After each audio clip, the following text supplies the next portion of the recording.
Բարև ձեզ սիրելի հայրենակիցներ, եթերում կրկին քաղաքական խաչմերուկն է եւ այսօր մեր հյուրն է Երևանից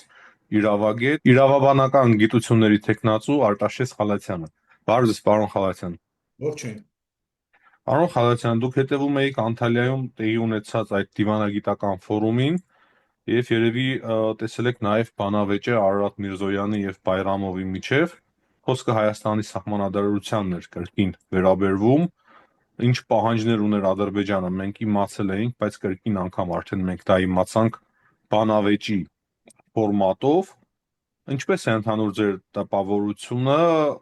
Բայրամովի բարձրացրած այդ հարցի վերաբերյալ եւ Արարատ Միրզոյանի պատասխանի։ Մենք ըստ էության այդ կտորով, եթե դատենք ընդհանուր բանավեճը, իսկ ինչու, որովհետև թերևս այդ Ադրբեջանի երկու առանցքային պահանջների մասն էր, որ ընդհանրապես կարևոր էր այդ բանավեճում հասկանալու համար ի վերջո դրան նախորդած Բայրամով Միրզոյան երկխոսության բանակցության ժամանակ արդյոք եղել է որոշակի առաջընթաց, այսինքն Ադրբեջանի դիրքորոշման որոշակի փոփոխություն։ Մենք տեսանք, որ կողմերը մնացել են իրենց նախընթաց դիրքերում, այսինքն փաստացի Ադրբեջանը շարունակում է պնդել իր երկու պահանջները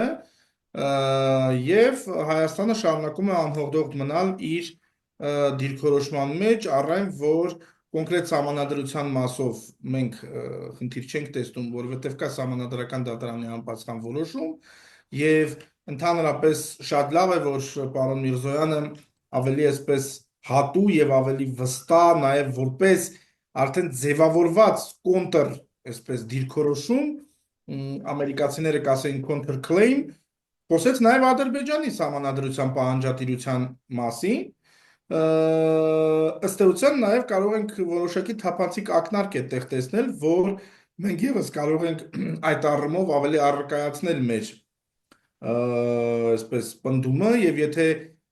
առ այս պահը մենք դա չենք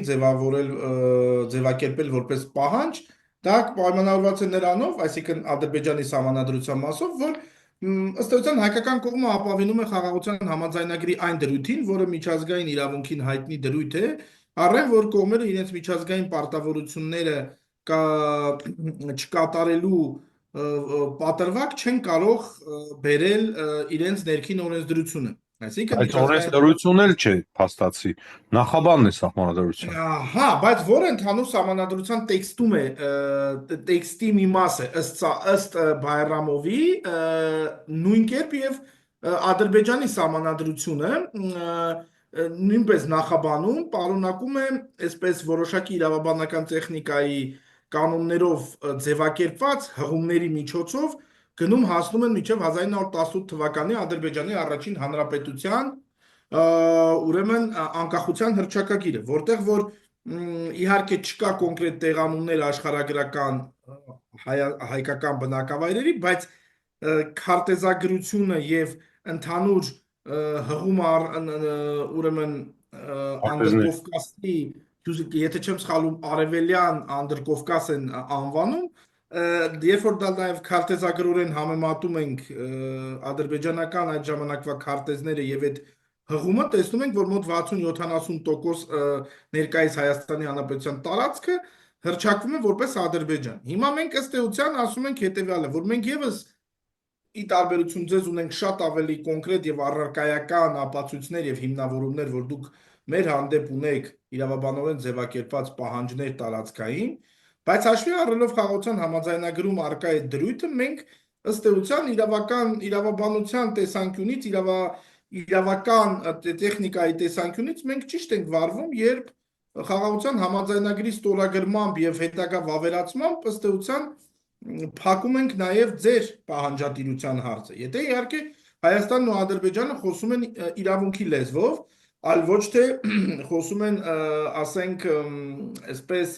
իրավական նիհիլիզմի կամ այսպես ուժի իրավունքի դիրքերից, երբ բնականաբար այդ դեպքում բանակցություններն էլ դառնում են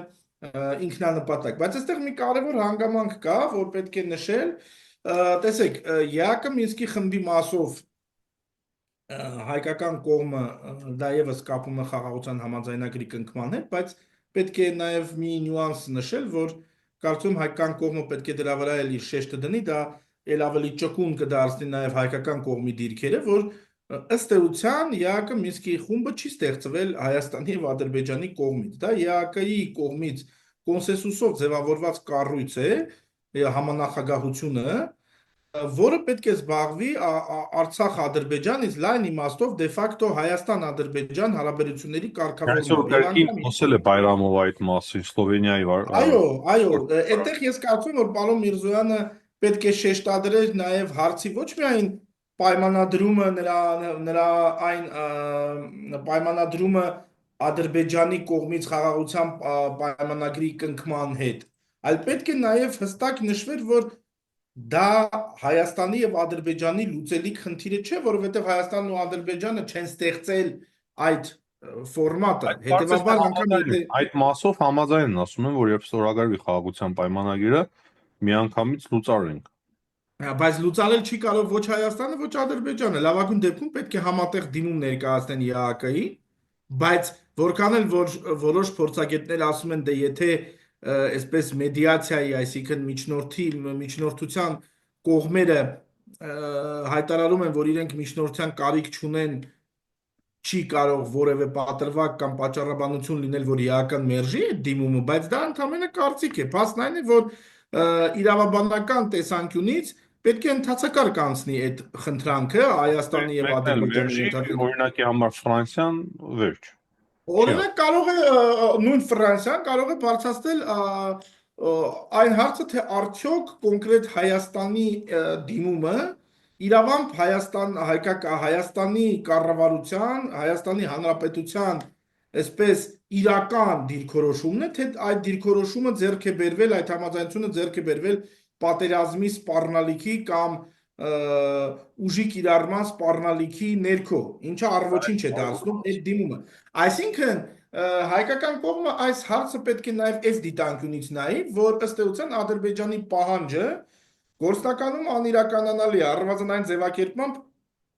որով իրենք են դա ներկայացնում։ Հայաստանը լավագույն դեպքում պետք է դիմի ԵԱԿ-ին եւ դրանով միակողմանիորեն հնարավոր է դուրս գան Հայաստանը եւ Ադրբեջանը։ ըստ ոչ ըստ էության դա եթե այդպես վերցնենք այսօր եւս մի ԵԱԿ Մինսկի խումբը դե ֆակտո չի գործում հայտնի աշխարհակահաղական հակասությունների պատճառով այլ հարց է որ Հայաստանը եւ Ադրբեջանը կարող են քաղաքական пассивություն դրսևորել ԵԱԿ-ի գործիքակազմի նկատմամբ անկախ Արևմուտք Ռուսաստան հարաբերություններից, բայց դա հարցի քաղաքական կողմն է, նույն հաջողությամբ կարելի է ընդհանրապես չհիշատակել ԵԱԿ Մինսկի խումբը եւ խաղաղության պայմանագիրը կնքելուց հետո պարզապես քաղաքական մակարդակում հարցը փակված համարել, բայց որպես իրավական պահանջ, այն էլ որը պետք է կանխորոշիչ նշանակություն ունենա խաղաղության պայմանագրի կնքման համար, ստորագրման եւ ավերացման դա արհեստական է եւ անիրականանալ։ Եվ երրորդը, որը շատ կարեւոր է եւ որի մասին Ադրբեջանում այսօր նախընտրում են խոսել այսպես սեթևեթանքով կամ այսպես ակնարկներով, դա Զանգեզուրի միջանցքի խնդիրն է, այսպես կոչված, այսինքն դա երրորդ եւ թերևս հիմնական պահանջն է, որը այսպես փորձում են Հայաստանի ձիճունները կորզել քայլ առ քայլ։ Գալիս մեկ-մեկ կորչում է այդ պահանջը։ Այո, ոչ թե գործում է, այլ այստեղ խնդիրը հետևյալն է։ Ես կարծում եմ, որ Ադրբեջանի հիմնական այսպես պահանջը եւ նախապայմանը Զանգեզուրի միջանցքն է, բայց որպեսզի դա չերևա որպես անեքսիոն բնույթի բացահայտ, այսպես ուժի կիրառման սպառնալիքի ներքո տարածքային զիջման պահանջ, որը ըստ էության ագրեսիայի ակտ է, փորձում են դա այսպես երկրորդել այդ պահանջը, այս երկու պահանջների կատարումը բերել առաջին պլան եւ ակնհայտ է, որ այստեղ կան որոշակի արտաքին դիրիժորներ, ու բնական է, որ առաջինը ում ենք մենք հիշում այդ պահին, մենք հիշում ենք Ռուսաստանին, որովհետեւ Ռուսաստանը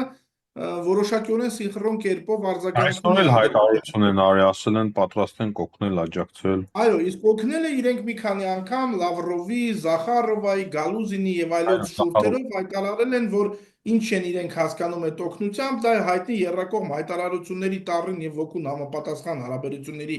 կարգավորումն է եւ գրեթե միշտ այդ արտահայտությունը համեմվում է տրանսպորտային ուրեմն ուղիների ապաշրջափակման մասին խոսքով, որտեղ որ ռուսները հստակ նշում են, որ դա պետք է արվի եռակողմ հայտարարությունների տառին եւ ոգուն համապատասխան, իսկ մենք հասկանում ենք, որ դա արտատարածքային միջանցքի պահանջն է։ Եվ այստեղ մենք լեգիտիմ իրավունք ունենք կասկածել կամ եզրակացնել, որ Ադրբեջանի այս կոշտ դիրքավորումը եւ ըստ էության որոշակիորեն անդրամաբանական պահվածքը պայմանագրի տեքստի, խաղաղության պայմանագրի տեքստի համաձայնեցումից հետո պայմանավորված է Ռուսաստանի պահանջով եւ չմոռանանք, որ Ռուսաստանը այն առանցքային 3 տերություններից մեկն է Թուրքիայի եւ Իսրայելի հետ միասին, որը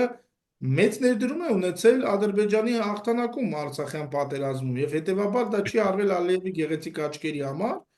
եւ այդ վարձքը այսօր Ադրբեջանից պահանջում են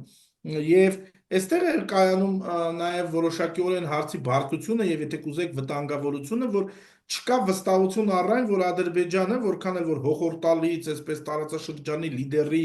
դիրքերից է խոսում, որևէ վստահություն չկա, որ Ալիևը խոսում է իր անունից եւ իր դիրքորոշումը դա սեփական շահերի գիտակցումով կամ իր այսպես ներքին խորհրդատուների առաջարկով է նա այսպես գործում։ Կա մեծ մտավախություն, ես դրանում որոշակի վստահություն ունեմ, որ Ադրբեջանը գործում է իր արտաքին պատրոնների կամ գոնե դրանցից հայտնի մեկի դրդմամբ, ում ձեռք չի տալիս հայ-ադրբեջանական կարգավորումը։ Մեծ հաշվով Ալիևին էլ ձեռք չի տալիս իշխանությունը պահելու, սեփական իշխանությունը պահելու տեսանկյունից։ Այստեղ է որ կա վտանգ, որ սա եւ իմիջիալոց ասում Միրզոյանը այդ մասին այսօր հրապարակված տեսանյութում, երբ Միրզոյանը խոսում էր թուրք լրագրողների հետ, ստիպած եղավ արդեն բավականին թափանցիկ դրա մասին խոսել, որ կա մտավախություն, որ սա ուղղակի մտավարժանք է Ադրբեջանի կողմից եւ չկա իրական ցանկություն։ Կարգին վերադառնանք Անտալիայի այդ բանավեճին, շատ հետաքրքիր պատասխան տվեց Միրզոյանը։ Այս դրա համար ուզում եմ ձեր ուշադրությունը հատուկ դարձնել, որ եթե Հայաստանի սահմանադրությունը խոչընդոտ լիներ, ապա սահմանագծման, սահմանազատման հարցը չէր կարող թույլ տալ նույն սահմանադրական դատարան։ Այսինքն, եթե տարածքային պահանջ կա, ուրեմն ինչպես սահմանադրական դատարանը թույլ տվեց, որ սահմանազատում իրականացվի հայ-ադրբեջանական սահմանում։ Դա շատ լուրջ հակափաստարկ էր եւ հիմա ուրիշ հարց է առաջանում իմ մոտ. արդյոք հնարավոր է Հայաստանի ինչ-որ ՀԿ-ի միջոցով մի անգամ ես ասել եմ ձեզ անձնական զրույցների ժամանակ, բայց հիմա ավելի փորձեմ կոնկրետացնել։ Հայաստանի ՀԿ-ների միջոցով դիմել սահմանադրական դատարան հայտնի կետերի մասով, որոնք որ հայտնի են խաղաղության պայմանագրի, ուղղակի քննության առնել, թե որքանով այդ ամենը քննելի է, թե քանի որ դա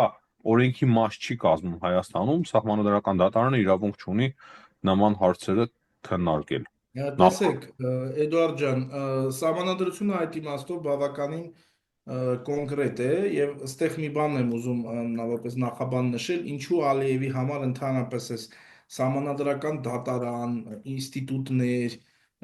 գործադիր իշխանության կողմից դատական իշխանության պարտադիր դատական ակտի մեջբերում, ինչու է իր համար այս ամեն ինչը այսպես ծիծաղելի կամ անընդունելի, որովհետեւ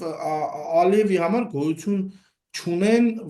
իրավական ինստիտուտներ, իրավական ինչ-որ պարտադիր կանոններ, իր խոսքն է իրավունքի աղբյուրը իր երկրում։ Դրա համար իր համար այսպես տարօրինակ է մեր այս պատասխանը։ Դա կոնկրետ մշակույթի խնդիր է։ Իրենք արմատապես հերքում են իրավական պետության եւ ժողովրդավարության գաղափարները։ Դրա համար է նաեւ այս կոմունիկացիայի դժվարությունը։ Պատկերացրեք նույնիսկ արաբական երկրները որոշակի թեկուզ իրենց ավանդույթների ազդեցությամբ մուսուլմանական երկրները լայն վերցրած ունեն որոշակի հարգանք բոլոր դեպքերում իրավունքի նկատմամբ, բայց այդ տեսեք Ալիևի պարագայում իր վարչակազմը այնքան այսպես կոշտ ավտորիտարիզմի համակարգ է ստեղծել, որտեղ որ ընդհանրապես իրավական որևէ ինստիտուտ նույնիսկ ավտորիտար երկրի պայմաններում փաստացի չի գործում եւ սա լուրջ խնդիր է կոմունիկացիայի եւ ընդհանուր լեզու գտնելու մասով։ Հիմա ձեր կոնկրետ հարցին հենց այս համատեքստում պետք է խոսեմ։ Մեր օրենսդրությունը սահմանադրության գլխավորությամբ այդ հարցում բավականին հստակ է։ Միջազգային պայմանագրերը ենթակա են սահմանադրական դատարանի կողմից սահմանադրականության ստուգման, երբ որ ստորագրված են։ Եվ ավելին ստորագրվելուց հետո էլ ուրեմն կառավարությունն է միայն իրավազոր, իրավասու ներկայացնել այդ պայմանագրերը սահմանադրական դատարանի ստուգմանը։ Նախքան ուրեմն պայմանագրի ստորագրումը դա ընդհանրապես աշխատանքային փաստաթուղթ է, որը որևէ իրավական հետևանք չի կարող առաջացնել։ Հետևաբար ձեր ասած տարբերակը այսպես ինքնատիպ է, բայց Հայաստանի սահմանադրական օրենսդրության շրջանակներում կատարման ոչ ենթակա։ Այստեղ այլ հարց կա։ Կարող է լինել, թեպետ ես կասկածում եմ, որ Ադրբեջանի համար դա կարող է ինչ-որ համոզիչ փաստարկ լինել, դա կարող է դառնալ օրինակ հայ եւ ադրբեջանցի իրավաբանների ինչ-որ, ասենք, ժողովրդական դիվանագիտության շրջանակներում քննարկման հարց, նույնիսկ դա կարող է հեռարձակվել, ասենք, օրինակ, պատկերացրեք, որ այսօր դա բավականին հեշտ է առաջարկ եք անում Միչայլոց։ ժողովրդական դիվանագիտության տեսանկյունից առաջատար երկրի առաջատար իրավաբանները, հասարակական կարծիքի վրա ազդեցություն ունեցողները, գոնե բլոգոսֆերայում, հաշվի առնելով նաև Ադրբեջանում ազատ խոսքի հանդեպ բռնաճնշումները, այդտեղ իհարկե պետք է լինի ուղիղ պետության, այսպես, թույլտվությունը, կամ դա պետք է արվի ինչ-որ չեզոք վայրում, բայց այս դեպքում էլ կառաջանա Ադրբեջան պետության համար այդ հանդիպման կամ կոնֆերանսի պարտադիրության հարցը, թե Ինչ-որ մի երկիր կարող է առաջարկել, պարտադրված կլինի դա հաշվի առնել, հա, բայց մենք կարող ենք, այսպես ասեմ, այս առաջարկը կարող է որոշակիորեն ցայտոտի մեջ գցել Ալիևին, որովհետև եթե իր համերկրացիները մի կլոր սեղանի շուրջ նստեն հայ գործընկերների հետ եւ գան մի ընդհանուր հայտարարի,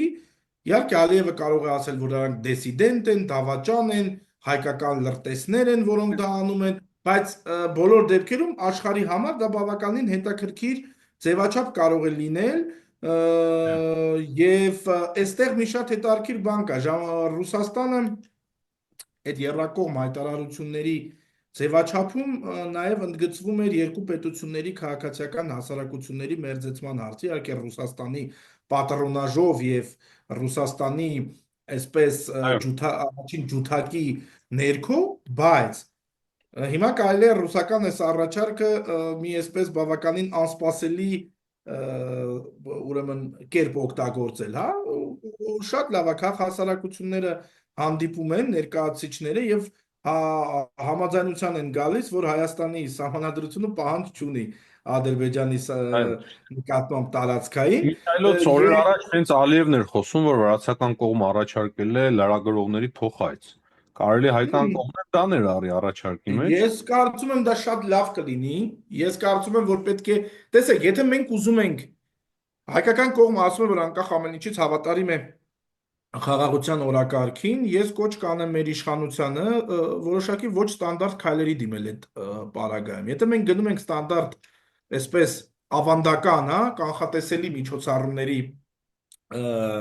ճանապարհով, ապա մենք կարող ենք այսպես դոփել տեղում, կամ մենք պետք է հրաժարվենք եւ ավելի կոշտացնենք մեր դիրքորոշումը, կամ ավելի այսպես էլաստիկ ճկուն ինչ որ միջոցներ ոչ ավանդական կիրառենք, որը նաեւ ինչ որտեղ կլինի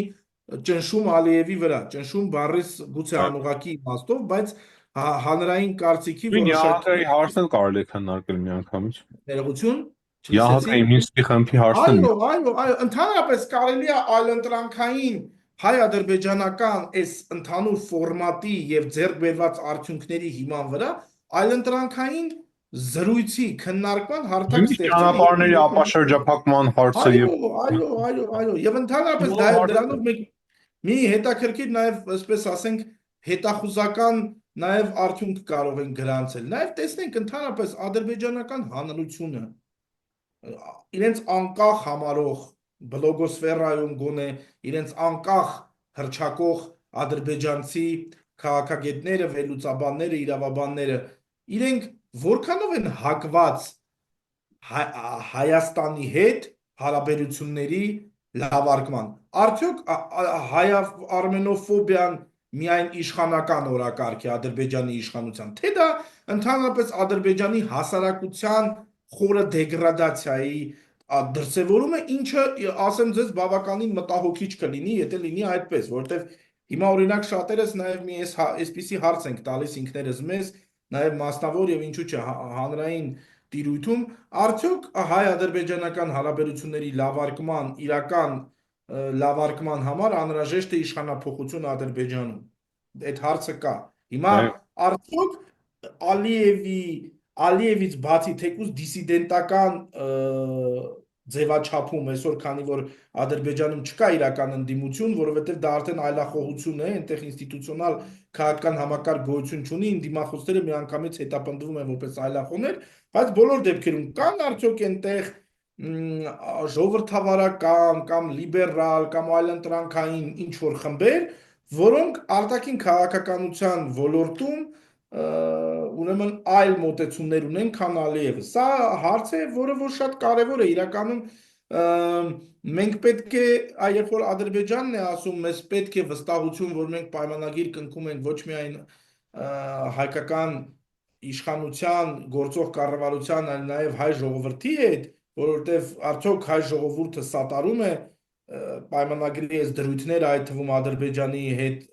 նկատմամբ որևէ տարածքային նկրտում չունենալու մասով։ Մեզ էլ է իմիջիալոց հետաքրքիր։ Արդյոք մենք այս պայմանագիրը կնքում ենք կամ ուզում ենք կնքել Ադրբեջանի այս իշխանության հետ։ Իսկ գուցե Ադրբեջանի հաջորդ իշխանությունը ավելի դժնի լինի, ավելի նեգատիվ, ավելի ագրեսիվ, թեպետ դժվար թե իսլամիստ։ ավելի ագրեսիվ չեմ պատկերացնում, բայց գուցե կարող է լինել։ Հետևաբար այս համատեքստում շատ կարևոր է մեզ համար նաև այդ համատեքստը դիտարկել։ Եվ ես կարծում եմ, որ իշխանությունը նաև ինքը կարող է որոշակիորեն խթանել նման մերձեցումները կամ դա անեն հենց քաղաքացիական հասարակության ներկայացուցիչները եւ մեզ համար դա շատ եւ դրանով մենք կարողանանք նաեւ այս պաուզան, ընդմիջումը, ընդմիջարկումը, որը կա այս բանակցային ձևաչափում լցնել ինչ որ բովանդակությամբ եւ մեզ համար ինչ որ նոր ծալքեր բացահայտել։ Հրաշալի առաջարկ էր, պարոն Խանոթյան։ Շատ շնորհակալ ենք այսօրվա զրույցի համար։ Հուսանք, որ Ես էլ եմ այս շնորհակալ, մեր Նիկոլ ջան։ առաջարկը կհասնի Հայաստանի իշխանություններին։ Եվ Հաջողություն։ ավելին ասեմ, ես որպես նաև իրավաբան հրապարակավ ասում եմ, որ ես նաև պատրաստ եմ մասնակից լինել նման ձևաչափի, եթե լինի, եւ իմ համեստ ներդրում ունենալ որպես ոլորտին նաև եւ այդ հարցին քաջատեղյակ մարդ եւ կարծում եմ, որ թե դուք, թե այլ մեր այսպես opinion maker-ներ, անկախ մեր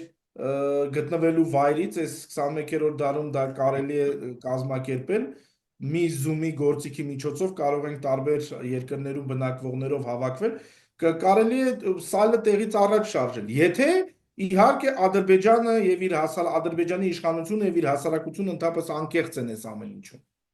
Չեմ կարծում, որ իրենց ձեռնտու լինի այս հարցը, բայց Ես ենթագիտակցորեն այդպես էլ դրան էլ հակվում եմ, բայց որպես իրավաբան ուզում եմ, ինչպես ասում են, աչքովս տեսնել իրականությունը, որպեսզի անեմ եզրահանգումներ։ նման առաջարկություններ կլինի կամ Հայաստանի իշխանությունների կողմից, Այո, կամ Վրաստանի իշխանությունների կողմից թող լինի, եթե կան արդեն ինչ որ իրանք նախաձեռնություններ։ իմիջիալոց ոնց որ թե Օրինակի ստանձնում են ինչ համար որ այսօր լիդերություն, ավանդական Թիֆլիսը միշտ էլ եղել է Անդրկովկասի քաղաքական գործընթացների եռուն, այսպես կենտրոնը, ինչպես ասում են, flag in վռուկի, թող անեն մենք էլ օրինակի այսօր կազմակերպել էին փոխարտգործ նախարարների այո, հանդիպում։ այո, այո, Ուզում են այո։ կազմակերպել լրագրողներին, ինչպես իմացանք Ալիևից, թող հիմա էլ